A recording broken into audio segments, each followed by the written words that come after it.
Hey guys, what's going on? Welcome back or to my channel. If you're new here, my name's Amanda. I am an exotic animal caretaker and obviously I live with a lot of animals. And I would actually really appreciate it if you would like and subscribe for me before we start.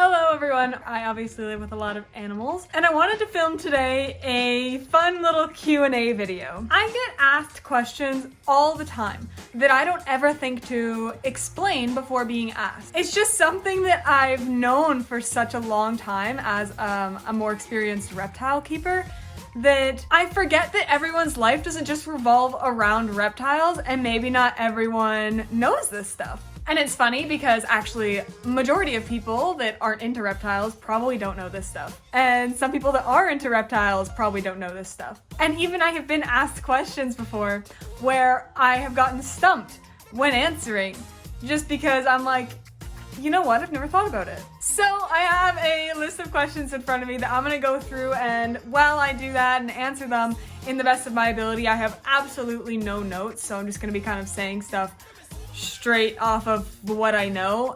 So if there's something that I don't know, I'm just going to admit that. I'm not going to spread any false information. And maybe I'll look it up and complete the video, or I'll tell you that I've looked it up or something like that. But we will get to that because I don't know how this is going to go. This is totally kind of vlog style and no planning. So along with the no planning, I have really nothing to say ahead of time.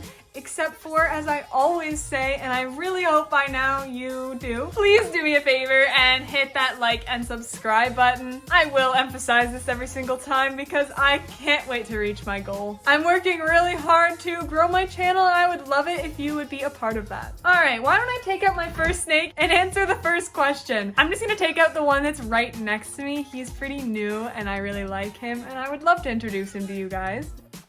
Alright, so this is my Mexican black king snake, and for a bit he'll be a little bit food responsive, so I'm just going to keep my fingers away from his mouth where he might bite me. And I figured maybe I would just keep one animal out per question. Hello. How does a snake go to the bathroom? This is actually one of the most common questions that I get asked. And it's just like everybody else, right? Here. They have a little opening that is the cloaca, and when they eat, just like everybody else, food goes in the mouth, down the whole body, and their digestive system is kind of stretched out, obviously. And then down by the end, it is made of just feces and urates. Snakes typically only poop about once a week to about once a month. It totally depends on how often the snake eats, size of the snake, type of snake, but they don't go to the bathroom every single day, and a lot of snake keepers really like that. To go along with it, they don't eat every single day either. Snakes usually only eat anywhere between once a week to once a month, and typically the amount the snake eats is the amount that they poop as well. Hopefully that was a good enough answer for the first question. I'm gonna be putting Smokes back and taking out my next animal to share with you guys. So this is my second little snake I have for you, my little hognose snake. This is Betty. She was a rehome, and I think I am going to mostly be taking out snakes just because most of the questions seem to be about snakes. I guess they are a little bit more misunderstood. How do you know if it's a boy or a girl? This one is actually a really good question because just looking at a snake, the average person would have no idea whether this is a male or a female. There are some ways to have a rough guess, and this stuff really isn't accurate, but if you have no other way of telling, it can give you a guess. The tail size varies, and some species are a lot more noticeable than others. Hognose are actually a lot more noticeable. The tail will be much smaller and thicker on a female, whereas on a male it might be longer and a bit thinner. It's because the males need a bit more space in there, a bit more length, and the females not so much. Now what I mean by that is snakes actually keep all of their sexual organs inside them. Just like most women, except it's all through that same opening, the one I showed you before, just between the scales there. So when you're wanting to find out what sex a snake is, you have to figure out what's inside them. You can do this in two methods that I know of, which one is popping, and I'm not going to do it, but essentially you apply pressure to both sides of the cloaca. This can be really damaging if you do it incorrectly, so if you don't know how, don't do it, and that's why I don't do it, just because there are safer methods, which is probing, which I'll get to in a second. But when you do pop, you basically look for the hemipenes that come out. Now, snakes actually have 2 hemipenes in there, and so you're looking for either one of those or both. A female, on the other hand, wouldn't have that. So again, you also have to know what you're looking for. Now, the way that I personally sex my snakes is called probing. It's using a little pin needle type thing. Looks just like this. And you stick it down inside the cloaca and out toward the tail. Again, it can be really damaging if you don't know how to do this properly, so make sure you're trained correctly. And judging on how far down it goes, that's how you tell whether it is a male or female. If it doesn't go very far, it is a female, and if it goes farther, it's a male. Again, some snakes can be hard to tell, so that's why you really need to know what you're doing. And I want to make sure you guys know this definitely isn't a how-to. This is just answering some of the common questions that I get. Next question. All right, so for my third question, I have my little house snake. He is adorable. I'm a huge fan of African house snakes. If you are wanting your first snake and you're not sure what species to look into, this is one I highly suggest. Question number 3, how do snakes shed and why do they shed? So snakes and other reptiles, I'm not entirely sure if this is every single one or just the majority, but it's all of them that I know of, grow for their entire life. It is definitely a mass growing spurt in the first few years of their lifespan, and then it really slows down. But they do grow forever, and they're going to be needing new skin to accommodate for that. But aside from just the fact that they are constantly growing, it's very similar to humans, how we shed our skin. We just don't do it all in one piece. Dogs shed their hair, humans shed their skin and their hair, and snakes shed their skin. When a snake sheds, essentially the outer layer of coating on all of their scales comes off.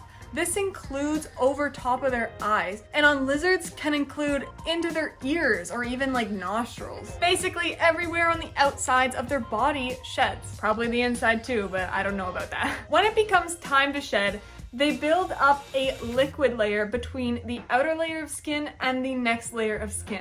And this is often seen as when they're in blue or when their eyes look pure blue. Typically before the snake sheds, it will then go back to a non-blue phase where the liquid has dissipated, and then it will be ready to shed off its skin.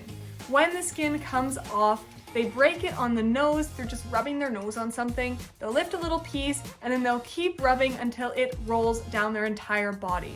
So long as the snake is cared for correctly, the humidity is high enough, they get all their proper nutrients, the shed should come off in all one piece. Sometimes it may rip into 2 or 3, but it shouldn't be little and flaky, and it shouldn't be hard to come off. If it is, it just means the husbandry needs to be adjusted a little bit. And especially in the beginning, everyone makes mistakes. If you do, it is not the end of the world. Just make sure you correct it. And watching videos like mine is how you learn. So already you're on the right track. Snakes will shed a lot more often when they're younger, as that is when they mainly grow, and then it slows down as well with their growth spurts. Some reptiles out there actually eat their sheds. If you look at a lot of geckos, for example, even crested geckos will eat their sheds, but snakes are not one of them. I say it's time to move on to our next question. So why don't you guys say goodbye to my cutest little house snake. Oh my god, buddy, you are adorable. I love you. Mwah. Okay, so this is my little baby Burmese python. Her name is Everglade. Burmese pythons are one of my favorite species, and I also do have a much larger one, but it's much easier to talk to you guys when I don't have a huge snake out, so maybe I'll take him out next. So for my pretty Everglades question, do snakes chew, and how does a snake eat? So no, snakes do not chew, they swallow everything whole. There's a couple different ways that different types of snakes eat. Everglade is a constrictor, and they are probably one of the most commonly kept pets, not necessarily Burmese pythons, but ball pythons are also a type of constrictor. and they eat in the same way, so I'll start with explaining them. A constrictor is the type of snake that most people are terrified of. Now, every time I say a constrictor, people widen their eyes and they say, oh my god, aren't those the snakes that wrap around you? Yes, they totally are. That is them constricting, but they won't wrap around you. When a constrictor goes to eat, it sets its watch on a prey item. This item is typically the size of its girth. So that's only about this big. Like the girth of the animal as well, which is maybe my finger. These snakes don't have any desire to kill you because they can't eat you. Though when they get huge, they can be dangerous, so you make sure you don't hold them alone when they get large. They are not aggressive creatures though, they are very, very gentle. It's just in case. We always want to be proactive and make sure that nothing bad happens with these gorgeous creatures. So getting back to it, a constrictor will latch onto their prey. Snakes have lots of really long, sharp teeth. They're kind of like needles. They're super thin and they don't hurt a lot when they bite you, but they are wonderful for latching onto you because they are backward facing. So when they grab onto their prey, their teeth are kind of like this, and the prey's gonna have a really hard time getting out. So they lock their prey in place and then they do wrap them up. But it isn't to suffocate them necessarily, it's to cut off the blood flow so that they pass out. Once they've passed out, the snake will start to consume them. It's actually a lot more painless than people might think because you're basically going to sleep. I mean, it's never going to be completely painless during death, but it's not as bad as some other ones that I've heard. Now, as I said, a snake does not chew. They will eat their item whole. They have a jaw that can be separated into two that they can dislodge to fit all around their whole item. If you look on the bottom of Everglade's chin, you might be able to see a little line, which is where her jaw can separate and grow. Now, another popular type of snake that is kept is colubrids, which are actually the last three that I just took out. Now, those snakes eat really similarly, except they don't constrict first. These guys pick a much smaller item, grab onto it, and swallow it pretty well right away. Luckily, there isn't many, if any that I can think of, deaths ever caused by a colubrid. Well, a non-venomous one. And the last category I wanted to tell you guys about was venomous. Venomous snakes do eat slightly different, though they still don't chew. When they see their prey, they will sense it, they will strike at it, bite it, inject it with that venom, and then once the prey either passes out or dies, depending on the snake, that's when they actually eat it, and they don't constrict it, they just eat it right from there. Another cool fact about when snakes are eating, they have a little tube that they breathe through that's down at the back of their throat. They can actually move it out of the way when they're eating so that they can constantly be breathing while they have their mouth and throat literally stuffed full. I hope that answered that question for those of you that weren't sure, and if you were, then what's that? 4 out of 5 now, I think? Let's say goodbye to Everglade, and for my last question, I will take out my large Burmese python. Okay. So here's my big boy Leviathan. This is probably my favorite snake that I own. People ask me that all the time. I never ever thought I'd have a snake like this, in this glory, this beauty, and this was my very first giant snake I ever got. So he has a very special place in my heart. Not to mention the species is absolutely insane. I love this species. What are you doing? He is a pain to hold. This is why I take out mostly smaller size snakes when I'm talking. So for the last question, how do snakes smell? A lot of people hear they smell with their tongue, and this is true, but their tongue isn't actually what's doing the smelling. Snakes have nostrils, as you can see here at the top of Leviathan. You got some dust on your face now. He has some nostrils at the top there. They use those mainly for breathing, and like I said, they can move that little breathing tube out of the way.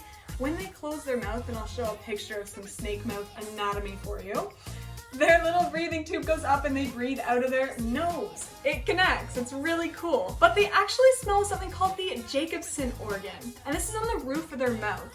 And their tongue goes out and picks up different types of chemicals or whatever's in the air, brings it back in, and it wafts it or rubs it against the Jacobson organ, which then sends the signal to the brain what smell that is. If you see snakes constantly sticking out their tongues like that, they're just trying to get information from their surroundings, and get it to their brain, really, the smell. So yes, snakes do smell with their tongue, just not in the way people think they do. Actually, snake anatomy is really insane, and I'm thinking about doing a video on it next, so let me know what you guys think. Well, I'm gonna say goodbye to Leviathan for now, and to you guys as well. I hope you really enjoyed my video. This one was really fun to make and extremely fun to think of these questions because I literally got asked a couple of them this morning. So I hope you really enjoyed it. I hope you either tested your knowledge and knew all of the questions and answers, or maybe you learned something, which honestly might be even better. And if you haven't yet, guys, don't forget to like and subscribe. I can't wait to see you next time on my next video. Peace out.